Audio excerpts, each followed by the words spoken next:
Welcome back to the OpenClaw Bootcamp. I'm Adhiraj, and we are officially 10 days in. Your agent now talks, remembers, delegates, and follows rules, but it can only do what its tools allow. And right now, you might not even know what tools it has, how they work, and how to add more. Tools are the raw capabilities, like exec, read, write, web search. Skills are the instruction manuals. They teach your agent when and how to use those tools. So think of tools like the hands, and skills are the training. Today, you learn both sides of that equation, plus how to tap into a marketplace of 3,000 community-built skills and how to build your own from scratch. But we also need to talk about the security side because skills are the most significant attack surface in any OpenClaw deployment. Skills with multiple reports get auto-hidden, but malicious code still slips through. So today isn't just about adding power, it's about adding power responsibly. Day 10, let's get started. On day 9, you wrote the agents file, operating manual with safety defaults, and custom rules. You spawned your first sub-agent and watched it delegate work in an isolated context, and you learned the 3 independent security mechanisms. At this point, your agent is now disciplined. Today, we're covering 3 things. First, the difference between tools and skills, what each one is, and why that distinction matters, and why skills never add permissions. Second, the skill.markdown format, so the loading order and the configuration system, how to write them, where they live, and how to control which agents get which skills. And third, the ClawHub marketplace and skill security, so how to find and install community skills and why reading the source code before installing is not optional. This is the most important distinction in today's lesson and the one that a lot of people confuse the most often, so let's make it super concrete. All tools are raw capabilities. They're functions that the runtime can execute. When your agent calls exec, all it's doing is running a shell command. When it calls read, it reads a file.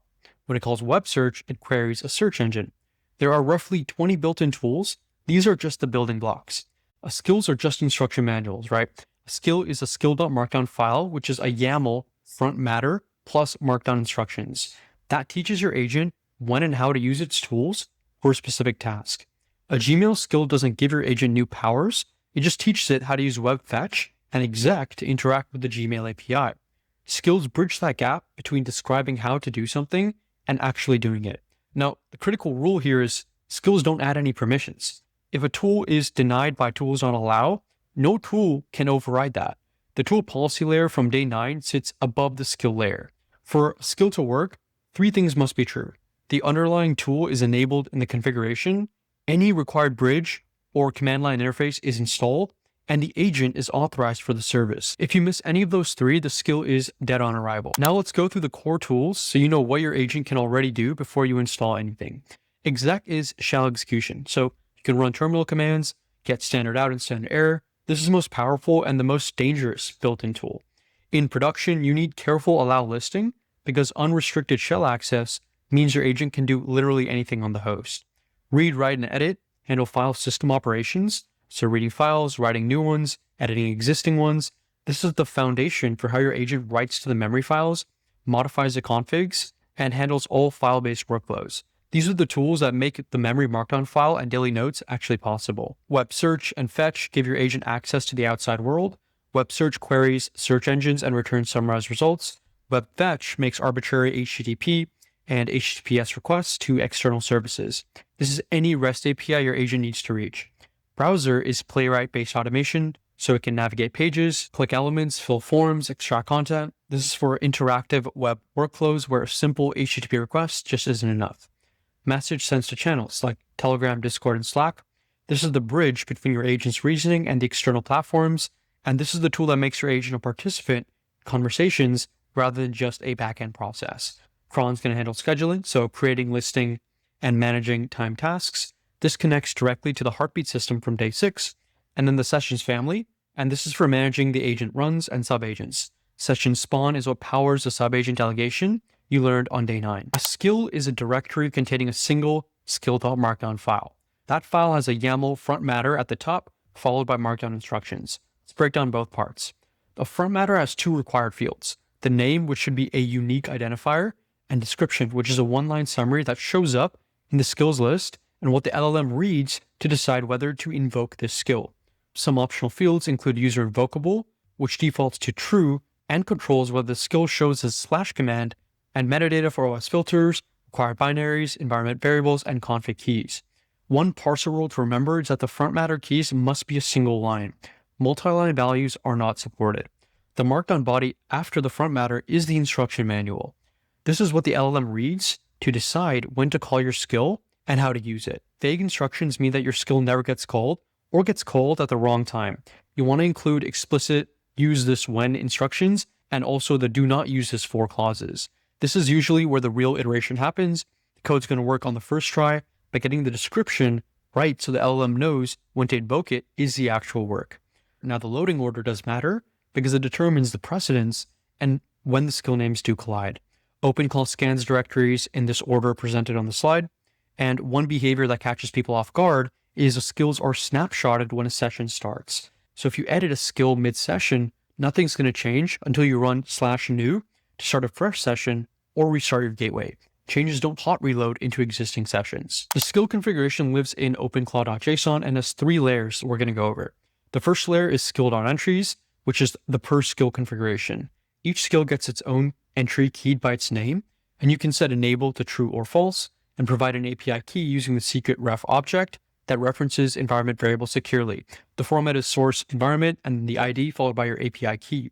So these secrets stay in the environment variables and never appear in your config file. Then inject environment variables through the environment field. Those environment variables are scoped per agent run and they're not global. The second layer is loading options. Skill.load.watch defaults to true, meaning the gateway watches for the skill file changes on disk. But remember, skills are snapshotted when a session starts, so changes only take effect after you run /new or restart your gateway.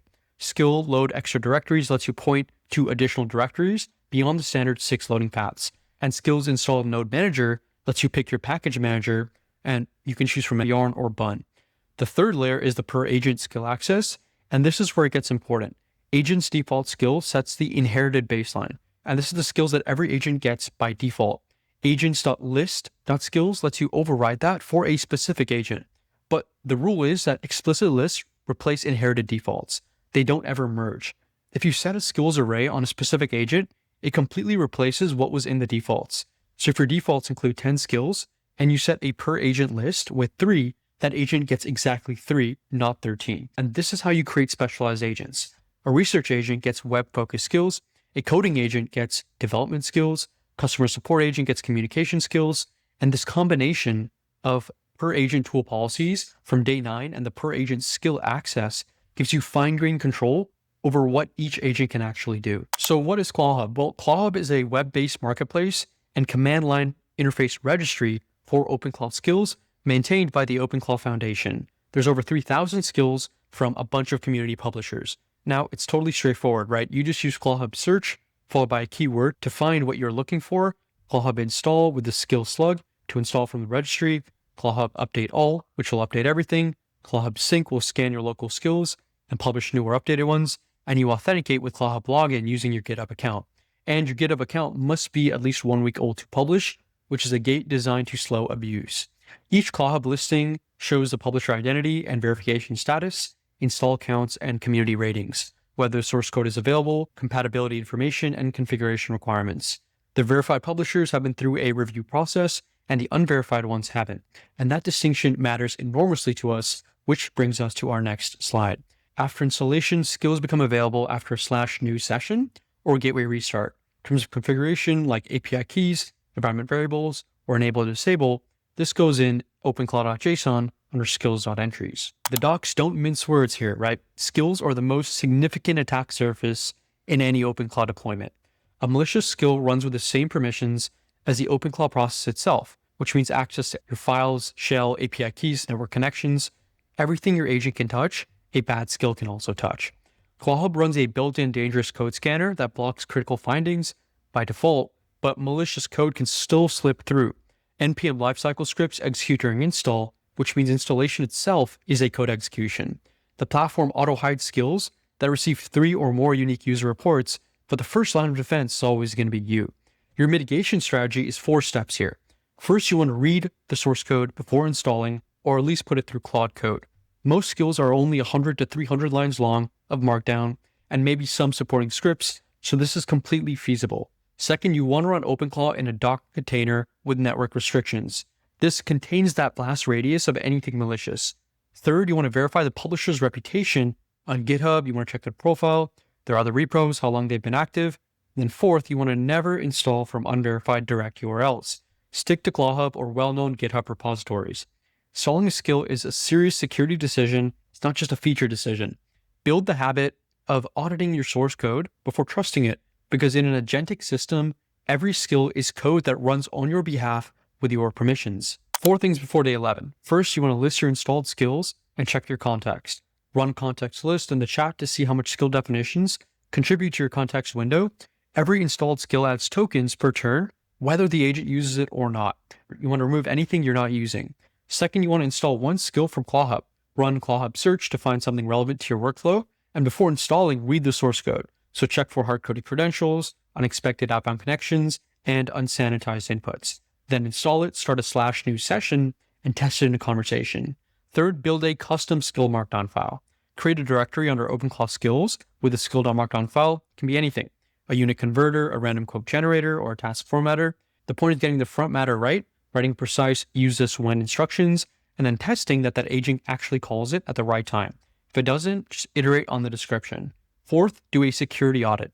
So pick any installed skill, built-in or third-party, and read its source code end to end. Check for hard-coded credentials, unexpected network calls, and unsanitized inputs passed to exec. This is a habit that's going to keep you safe as you keep adding more and more capabilities. Your agent can now do things beyond the defaults, can reach external APIs, install community-built integrations from ClawHub, and you know how to build custom skills for anything it doesn't have yet. And just as importantly, you know how to evaluate the security of everything you install. Day 11 is integrations, so connecting your agent to the real-world services that you use every day. If you want hands-on help setting any of this up, consult with me at adirajhungle.com. And if this series is helping you, subscribe so you don't miss it. And with that, I'll see you on day 11.